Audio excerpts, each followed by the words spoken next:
하나님 말씀 마가복음 13장 24절에서 37절까지 말씀입니다. 우리 한 목소리로 읽겠습니다. 13장 24절. 그때 그 환난 후 해가 어두워지며 달이 빛을 내지 아니하며 별들이 하늘에서 떨어지며 하늘에 있는 권능들이 흔들리리라. 그때 인자가 구름을 타고 큰 권능과 영광으로 오는 것을 사람들이 보리라. 또 그때 그가 천사들을 보내어 자기가 택하신 자들을 땅 끝으로부터 하늘 끝까지 사방에서 모으리라. 무화과 나무의 비유를 배우라. 그 가지가 연하여지고 잎사귀를 내면 여름이 가까운 줄 아나니 이와 같이 너희가 이런 일이 일어나는 것을 보거든 인자가 가까이 곧 문 앞에 이른 줄 알라. 내가 진실로 너희에게 말하노니 이 시대가 지나가기 전에 이 일이 다 일어나리라. 천지는 없어지겠으나 내 말은 없어지지 아니하리라. 그러나 그날과 그때는 아무도 모르나니 하늘에 있는 천사들도 아들도 모르고 아버지만 아시느니라. 주의하라, 깨어있으라. 그때가 언제인지 알지 못함이라. 가령 사람이 집을 떠나 타국으로 갈 때에 그 종들에게 고난을 주어 각각 사물을 맡기며 문지기에게 깨어있으라 명함과 같으니, 그러므로 깨어있으라. 집주인이 언제 올는지, 혹 저물 때 일는지, 밤중 일는지, 닭 울 때 일는지, 새벽 일는지 너희가 알지 못함이라. 그가 호련히 와서 너희가 자는 것을 보지 않도록 하라. 깨어있으라. 내가 너에게 하는 이 말은 모든 사람에게 하는 말이니라 하시니라. 아멘. 마가복음 13장은 사실은 마가복음 전체의 핵심장입니다. 종말에 대한 그 가치관을 가지고 사실은 예수님의 행적과 예수님의 십자가의 문제를 함께 봐야 된다, 이제 그런 의미가 있습니다. 이스라엘 백성들이 예수님을 대적하고 그리고 시간이 많이 흐르잖아요. 결국은 로마 위에서 AD 70년경에 예루살렘이 다 망합니다. 예루살렘이 다 망하는 그 시점에 제자들이 그때를 돌아보는 거죠. 예수님과 대화를 나눴던 그때 왜 이런 일이 일어났는가. 그러면서 예수님의 그 모든 말씀, 오늘 보면은 내가 예수님의 말씀 때문에 모든 것이 다 이루어진다 그러잖아요. 천지는 없어지겠으나 내 마음은 없어지지 아니하리라. 그래서 예루살렘의 멸망을 통해서 이제 성도들이 주님의 그 날에 대한 이야기를 생각하게 되는 거죠. 오늘 보면 종말이라는 얘기가 나옵니다. 종말하면 보통 두려움, 아쉬움, 서운함, 여러 이런 감정들이 드는 게 아닌가 생각이 드는데요. 근데 성경은, 초대교회 성도들은 종말을 희망으로 생각을 했어요.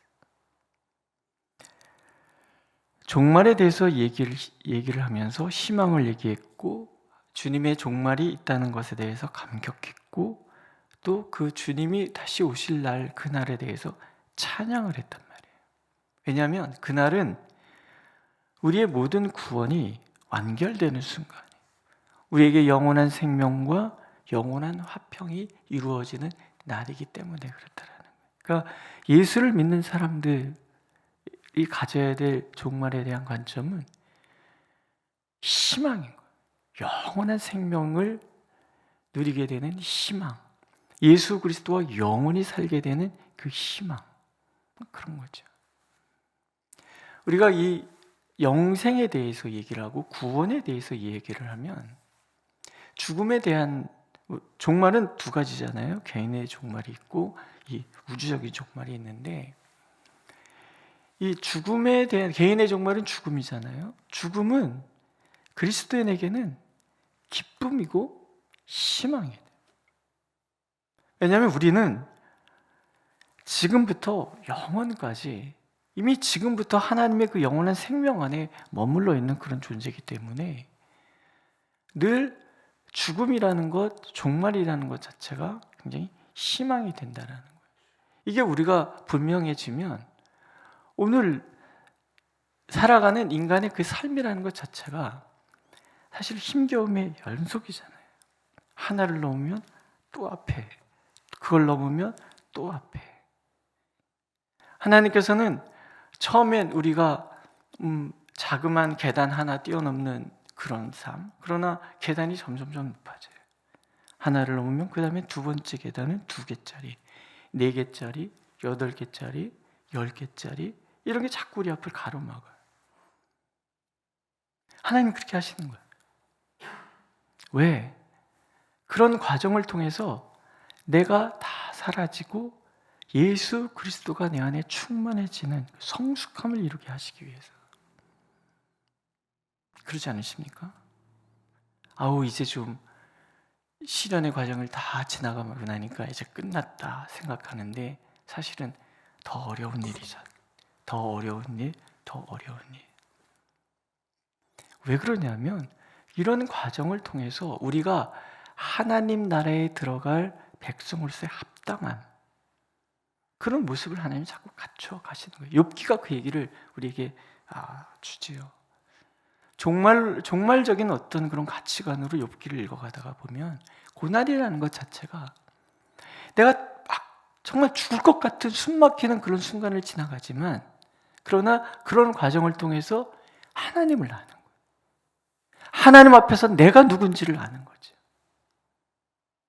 우리는 내가 누군지 잘 몰라요. 내 안에 뭐가 있는지도 잘 모르고 내가 어떤 악한 습성에 빠져 있는지 우리는 잘 몰라요. 잘 모르는데 시련이라는 하나님의 선물 앞에 딱 설 때 하나님 나를 보여주시는 거거든요. 내가 어떤 취약함이 있는지, 어떤 갈등을 있는지, 어떤 문제가 닥쳤을 때 내가 무엇 때문에 몸부림치는지를 보여주심으로 그것을 뛰어넘으면 내가 성숙해지는 거죠.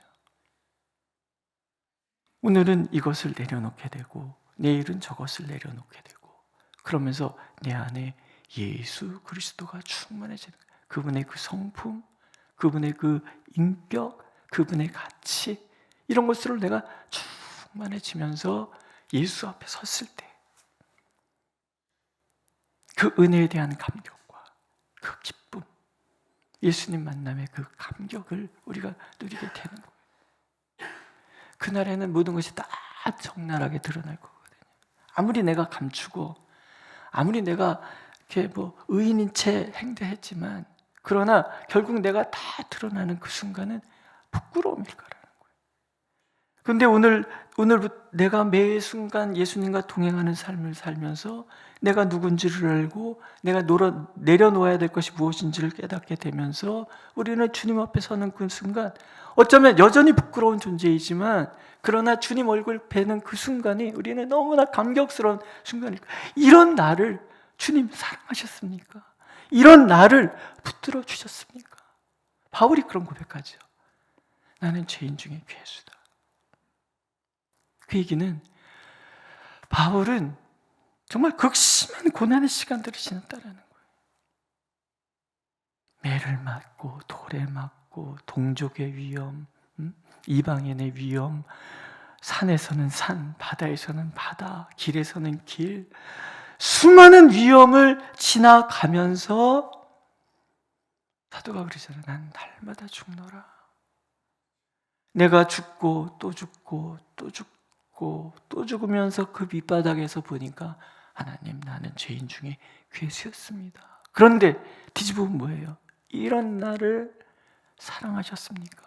나는 누구보다 하나님의 사랑을 받은 사람입니다. 마지막 날 우리가 주님 앞에 설 때 하나님은 우리에게 이 고백을 받기를 원하시는 거예요. 하나님을 모르는 사람은 우리가 요한계시록을 읽어보면 아시잖아요. 회개하지 않습니다. 왜? 나는 의인이라고 생각했으니까.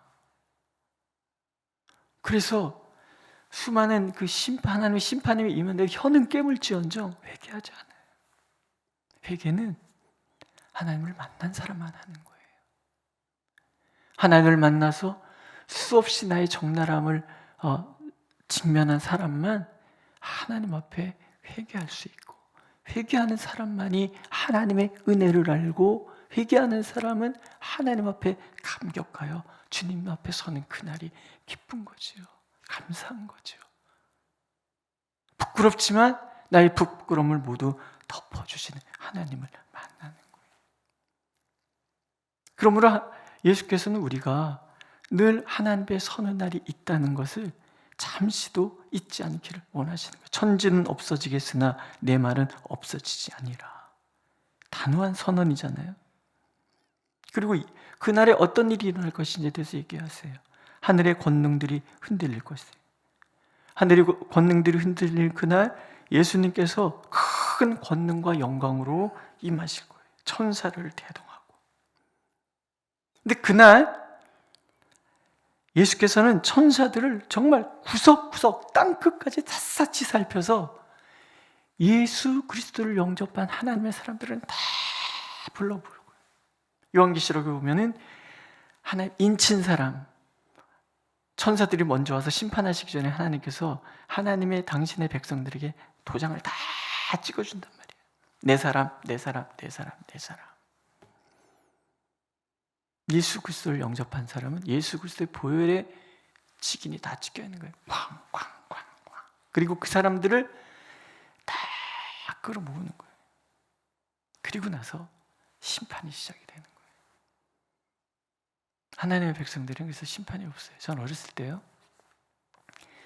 지금도 그 생생해요. 밤에 우리 집에 수면등이 빨간 1촉짜리 전등이었었는데 그거 켜놓고 자잖아요. 어느 날 잠을 못 잤어요. 종말이 오면 어떻게 되나. 그래서 이리 뒤척 저리 초등학교 2학년 때 뭔 그런 생각을 했는가 잘 모르겠는데, 그러니까 저희 아버지가 주무시다가 왜 그래? 그래서 종말이 오면 어떻게 해야 되지요? 얼마나 웃기셨겠습니까? 근데 우리 아버지가 그랬어요. 예수 잘 믿고, 그러니까 교회 잘 다니고, 그리고 착하게 살면 걱정하지 않아도 돼. 그리고 그때 제가 푹 잠을 잤던 것 같아요. 지금도 그 생각해요. 종말은, 그날은 우리에게는 기쁨의 날, 주님이 다 불러 모으실 것이기 때문에. 믿으십니까? 오늘도 내가 주님의 인친자라는 거 믿으십니까? 구원은 감정적으로 하는 게 아니에요. 하나님이 말씀하신 것을 받아들이면 되는 거예요. 얼마나 믿음이어야지 내가 구원을 받아요? 겨자씨만한 믿음은 입순 구원을 받는 거예요. 내가 성숙해가는 과정은 끊임없는 노력을 통해서 이루어지지만 구원은 아주 단순한 거예요. 예수 그리스도를 나의 주로 영접하고 받아들이는 그 순간부터 하나님께서는 천사를 보내서 내 머리에 도장을 찍어줘. 넌 내 거. 우리는 그래서 하나님 거예요. 믿으십니까? 하나님 거예요. 예수 그리스도는 모든 사람이 다 알도록 아주 요란 뻑적지근하게 오실 거예요.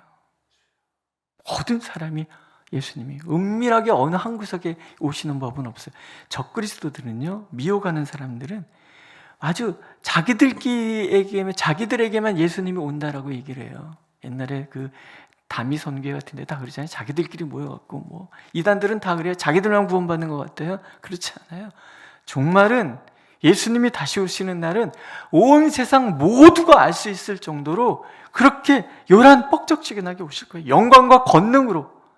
그래서 하나님을 거부하던 사람에게는 공포가 닥칠 것이고, 예수 그리스도를 영접한 사람들에게는 그날은 환희와 기쁨의 날이 되도록 그렇게 오실 거라는 거예요. 이게 분명히 있다는 것을 믿어라. 두 번째, 시대를 살피는 눈을 가지라잖아요. 무화과 나무의 비유를 배우라. 그러니까 무화과 나무가 봄이 되면 열매 맺히고 이파리 나오고, 그리고 익어서 나중에 자라면 열매가 얻는, 이런 것처럼 우리의 시대, 날씨의 변화를 살펴보는 것처럼 시대의 변화도 잘 살피라는 거죠. 우리는 시대를 분별하는 눈을 가져야 돼요. 그때 어떤 일이 있겠습니까? 예수님 말씀하시죠. 전쟁의 소식이 있을 것이다. 기근, 재난, 민족 간의 갈등, 거짓 그리스도들이 난무하고 그들의 미혹이 있고 이런 일들. 그러다가 마지막 날에는 하늘이 송두리째 떠나가는 흔들리는 일까지 있을 것이다. 주님이 다가오시는구나. 그러나 전쟁 없던 시대가 없었고요, 기근 없던 시대가 없었고요, 재난 없던 시대가 없었고요, 민족의 갈등이 없었던 시대가 없어요. 거짓 스도는 시대마다 나타났어요. 무슨 얘기예요? 매 순간이 주님이 오시는 날을 준비하는 시대라는 거예요. 쓰나미가 갑자기 밀려왔다기 때문에 주님의 재단이 임박했나 보다, 이런 그런 두려움에 대한 공포 속에서 종말을 준비하는 것이 아니라, 시대가 계속 인간이 존재하는 한은 전쟁은 끊어지지 않을 거예요. 지구가 존재하는 한은 기근과 지진은 끊어지지 않을 거예요. 그 얘기는 매 순간 시대를 살펴서 매 순간이 주님의 마지막 날이라는 것을 우리가 늘 기억하며 살라, 그런 얘기예요. 그러면서 이 시대를 살펴야죠. 이 시대가 어떤 시대예요? 그 어느 때보다도 내가 주인된 시대잖아요. 종교에 대해서 관심이 없다. 우리나라 사람들 51% 이상이 관심이 없다. 젊은이들에게는 종교에 관심이 없다가 60%가 넘어요. 그런데 종교에 관심이 없는데 젊은이들의 거리에는 항상 점치는 사람들이 더 많아졌어요. 타로점이니 뭔 점이니 애들은 무슨 너 별자리가 뭐야부터 시작해서 하나님은 거부하는데 내 인생에 대해서는 궁금해요. 종교는 싫어하지만 종교성을 품고 살아간단 말이에요. 그러면서 하나님을 거부하는 시대에 내가 주인이 되는 시대, 이 시대가 그렇잖아요. 내가 곧 신이다. 내가 모든 판단의 기준이다. 누구보다도 나를 주인 삼는 시대. 하나님보다 더 중요한 것이 있다고 미혹하는 시대. 하나님을 끊임없이 잊어버리게 하는 그런 시대. 하나님의 가치, 성경의 가치를 끊임없이 대적하는 것, 멸망에 가증한 것이 성전에 서는 것을 보거든. 근데 사실은 그것이 첫 번째는 안티오쿠스 에피파네스, 제우스 신상이 성전에 서기도 하고, 또 로마 시대에 이런 것들이 서기도 하고, 이런 것일 수도 있겠지만, 오늘 우리 시대에서 보면은 우리 안에 교회의 침투에 들어온 세속화된 것 가치들, 물질 중심주의, 성공주의, 이런 것들이 우리 안에 들어온 것을 보거든. 우리는 깨어있어야 된다는 거예요. 교회가 무엇에 지배를 당해요? 교회가 세상을 향하여 가야 되는데 세상이 교회로 들어오면 안 되는 거잖아요. 그렇죠? 세상이 자꾸 교회로 들어서 우리의 가치관이 성경의 가치관과 위배된다고 생각하는 그때는 다시금 주님의 그 마지막 때를 기억하고 돌아서야 된다, 그런 얘기예요. 깨어있으라 그러시잖아요. 언제 올지 몰라요. 그가 후련히 와서 너희가 자는 것을 보지 않도록 하라. 아무도 모르는데 그날, 천사도 모르고 아들도 모르는 그날, 늘 우리 스스로가 하나님 앞에 설 준비를 하며 살라는 거죠. 그러므로 깨어있으라. 집주인이 언제 오는지, 혹 저물 때 일는지, 밤중에 일는지, 다 꿀 때 일는지, 새벽 일는지 너희가 알지 못함이라. 안 가르쳐 주시는 이유는 매일을 주님 앞에 살아가기를 원하시기 때문인 거죠. 동시에 나의 책임을 다하는 거예요. 가령 사람이 집을 떠나 타국으로 갈 때 종들에게 권한을 주어 각각 사물을 맡겼다. 이 권한과 사물을 맡겼다. 나의 존재 이유, 내가 무엇을 위해 사는지 하나님 앞에 늘 질문하고 그렇게 살아가는 거죠. 어떤 분이, 제가 이 컴패션이라는 이렇게 세계적인 그 어린아이들, 가난한 나라의 어린아이들 돌보는 그런 기구에 이제 아이들을 이렇게 섬기기 위해서 이렇게 몇 명의 아이들을 이렇게 지원을 하거든요. 하고 있는데 그 애들 이름을 부르면서 새벽마다 기도를 해요. 근데 그 중에 한 아이가 어느 날 편지가 왔는데 자기가 전교 1등 했대요. 그 전교 1등 했다는 얘기를, 수학을 자기가 엄청 잘한다 그러고 전교 1등인지 벌써 10년이 넘어서 그 아이가 지금 16살이 됐어요. 6살 때 만난 아이인데, 근데 아이가 공부를 열심히 하니까 되게 기분이 좋더라고요. 되게 기분이 좋아서, 장하다, 나는 너를 위해서 매일 기도한다, 그래갖고 이제 편지를 이렇게 보내고 그랬는데, 그렇게 하니까는 그 단체에서 책을 하나 보냈어요. 고맙다라는 책을 봤는데, 거기에 컴패션을 만든 그 사람 이야기가 있어요. 이 사람의 아버지랑 함께 아프리카 선교사로 가서 살았어요. 거기에 보면은 알레자이라는 그 동네 되게 멋진 남자애에서 걔랑 애들이 다 친구 먹고 싶어하는 그런 아이고, 걔랑 잘 살다가 13살 되던 애 이제 혼자 미국으로 돌아와서 공부를 한 거예요. 열심으로 공부를 했대요. 열심히 공부해서 그 아이를 다시 만나려고. 그래서 이제 40살이 넘었을 때 그 아이를 만나러 간 거예요. 갔는데 보니까 나는 엄청나게 발전을 했는데 이 아이는 30년 전 그대로 아무 꿈도 없이 이렇게 살아가고 있는 거예요. 처음으로 그때 이분이 이렇게 하나님께 원망하면서 기도했다는 거예요. 하나님, 이게 옳습니까? 저한테는 수많은 기회를 주셨고 그것을 누리며 살았는데 이 친구는 뭐가 모자라서 저렇게 형편없는 삶을 살아야만 합니까? 꿈도 없이. 며칠 울면서 하나님 앞에 기도하는데 하나님 말씀하시되, 애야, 내 말이 옳다. 내 마음도 그렇다. 나 역시 기회를 얻지 못해 꿈을 이루지 못하고 살아가는 이와 같은 사람이 존재하기를 원치 않는다. 네가 이 일을 나 대신하면 안 되겠니? 그래서 시작한 게 그 운동이라는 거예요. 우리 스스로가 하나님 앞에서 내가 누리는 것이 무엇인지를 보면서 우리가 생각해야 될 건 뭐냐면, 하나님이 이것을 왜 주셨는지. 우리나라가 엄청 가난한 때가 있어요. 제가 6.25 다큐멘터리 이렇게 보면서 세상에나 우리나라 전 국토가 다 파괴된 때가 있었단 말이죠. 근데 지금 우리가 이렇게 잘 살게 됐어요. 세계 10대 교육국, 선진국 중에 선진국, IT에 관해서만큼은 어느 나라보다도 앞서 나가는 그 나라. 왜? 도대체 왜? 우리를 쓰시기를 원하시는 거 아니겠습니까? 제국주의 침략에 의해서 완전히 나라까지 빼앗겼던 나라가, 전쟁으로 해서 완전히 파괴된 나라가 어떻게 일어났는지를 우리가 경험했기 때문에 그렇게 살아가는 나라에 대한 국률과 자비의 마음으로 그들을 섬기기를 원하시는 하나님의 마음. 오늘 내가 겪는 모든 일들은 나의 꿈과 연관이 됩니다. 그게 깨어있는 삶이라는 거죠.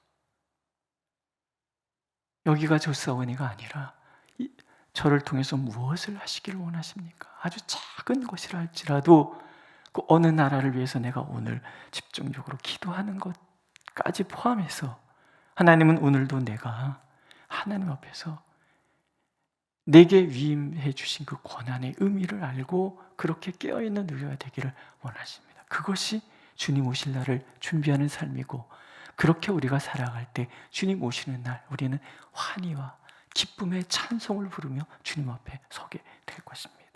그 복을 누리는 저와 여러분들이 되시기를 하나님은 원하고 계십니다. 기도하겠습니다.